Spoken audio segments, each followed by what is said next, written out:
pôvodných tokov. Pôvodne teda plán bol, že sa tieto sídliska, táto štruktúra sídlisk v Dubravke postaví ako jeden blok s Lamačom. To bol pôvodný plán zo 60. rokov.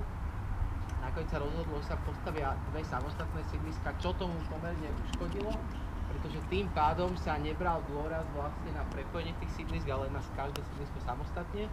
Dubravka teda sa vyvíjala popri tej novovybudovanej osi ulica Schneidera Trnavského Saratovská. Lamač, ktorý pôvodne bol plánovaný ako veľké sídlisko, sa nakoniec postavil len časť sídliska, len ten podhaj.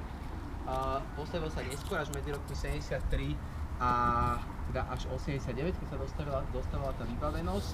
A prepojenie s týmito sídliskami sa neriešilo vôbec. Pôvodne mali tieto sídliska byť prepojené až na 4 prepojeniach, dokonca sa plánovalo, že v budúcnosti by sa na niektorých miestach prekryla diaľnica, pretože v minulosti vlastne to komunikačné jadro bola tá Hodoníska a najmä železnica, ktorá zase v tom období socializmu pre nejakú dopravu v rámci treba Lamač mesto nemala taký význam, pretože sa posilnila úloha mestskej dopravy a tú železnicu málo kto potom využíval. Vlastne uvidíme, ako to bude, pretože väčšina miest práve tú železnicu naopak využíva, ak sa nachádza v meste.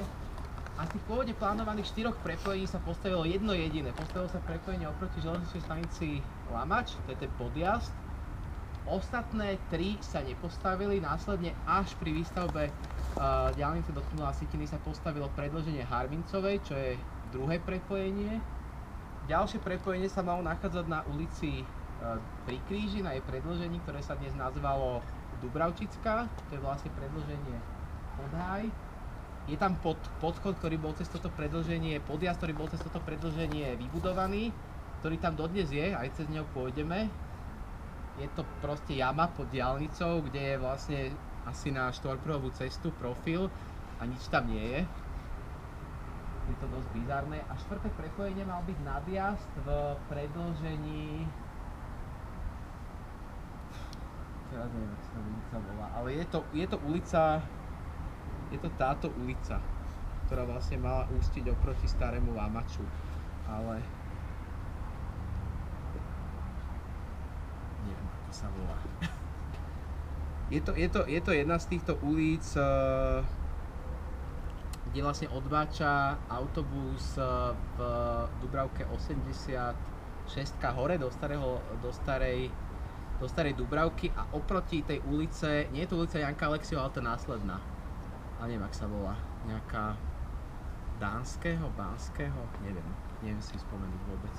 Takže tam malo byť štvrté prepojenie. Z tých 4 prepojení teda dnes iba 2 a preto je jasné, že tie sídliska spolu v podstate netvoria nič. Pretože naozaj ten pôvodný zámer, aj vlastne to vidíte, že medzi tými sídliskami je v podstate pás ničoho. Sú tam záhradkárske kolónie, sú tam spustnuté polia, sú tam vlastne pozostatky starej zástavby a sídliska v podstate nejak spolu nedávajú nič, len teda samostatne. Inak je tu veľmi dobrý rozhľad aj na okolitý sídliska, je tu vidno sídliska Karloveské, tam vzadu, tá zníženina. Je tu vidno sídliska na Machnáči, smerom do mesta a vlastne vidno tu celú Dubravku a časť sídliska Lamač. Tam teraz aj pôjdeme.